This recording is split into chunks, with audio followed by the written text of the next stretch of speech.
little girl is called Revadi. She is bringing her mother some rice to cook for her father, who is working in the fields nearby.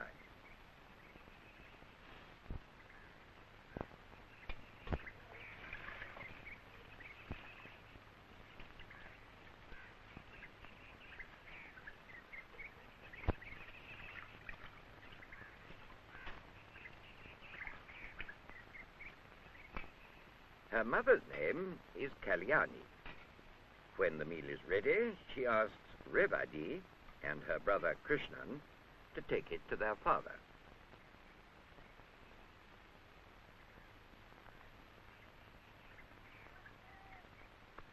Their father, Peravakuti, is busy breaking up the hard, sun-baked ground.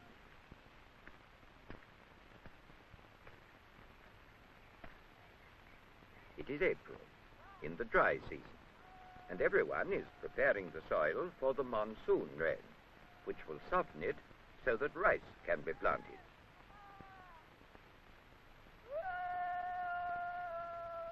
Rice, or paddy as it's called, is the chief food for Peravakuti and his family, and indeed for most of the people who live in tropical Asia.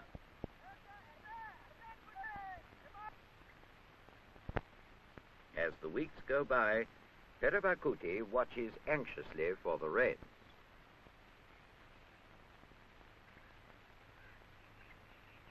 At last, in early June, the monsoon breaks, and the rain continues day after day in a steady downpour.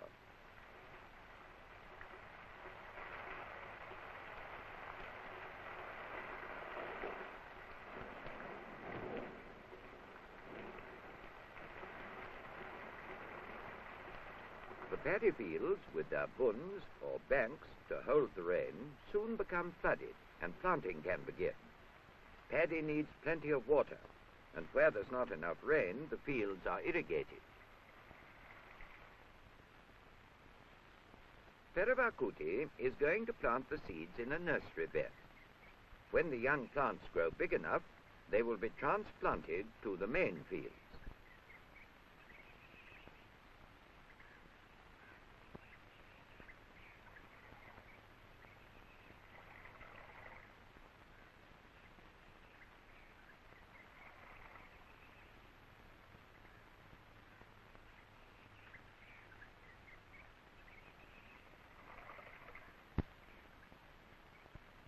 Four days later, the paddy seedlings are growing well. Peravakuti and his neighbors are now ploughing up the main fields to make them ready for the young plants.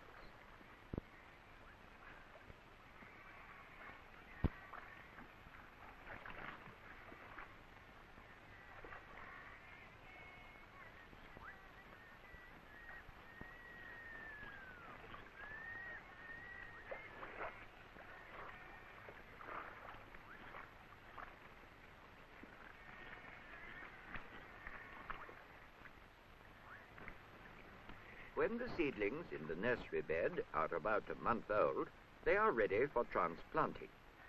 They are pulled up by gangs of women who go from field to field working for different farmers.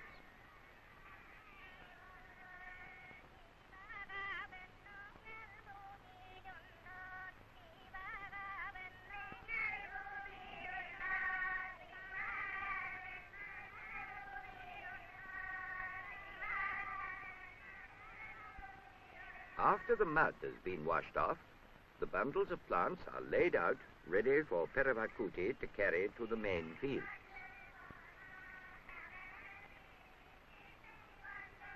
Much of the paddy grown in Asia is transplanted in this way.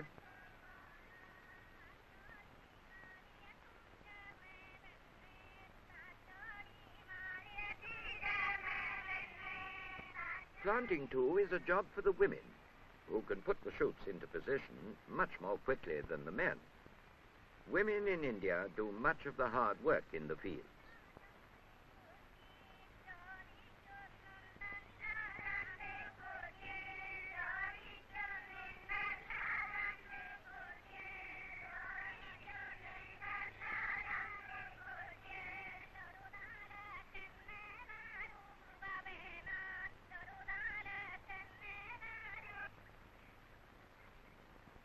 by week, as the paddy grows, Perabakuti keeps a careful eye on it.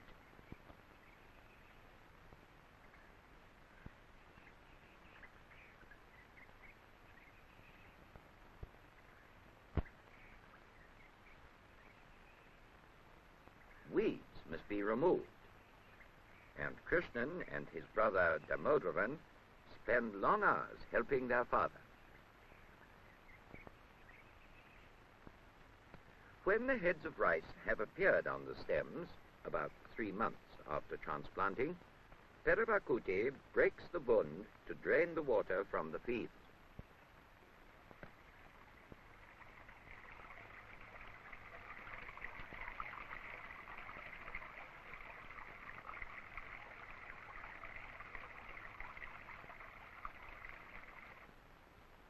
The weather is now sunny and dry again, and the paddy ripens quickly. Every day, Perabakuti looks at the rice heads, and now, in early January, 14 weeks after transplanting, he decides that the crop is ready to cut. Next day, harvesting begins. This is the most important day in the year for Perabakuti and his family. Helps to cut the paddy for this.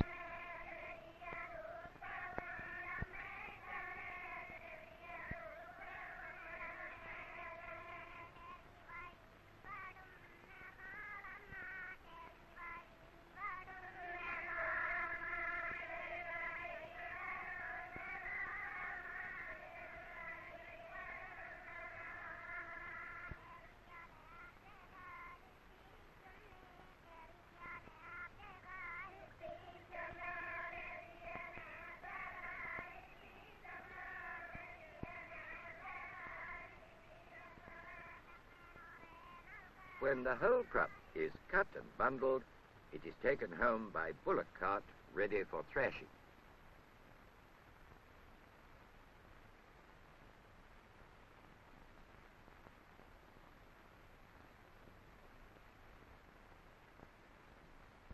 Perabakuti thrashes the paddy by treading out the rice grains from the stalks.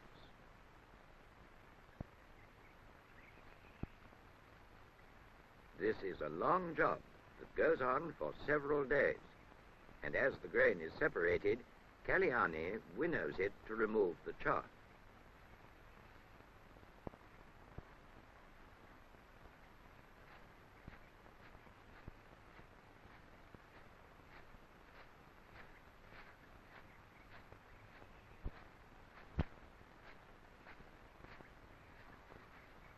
At last, the paddy is ready to be stored away in the granary to feed the family during the coming months.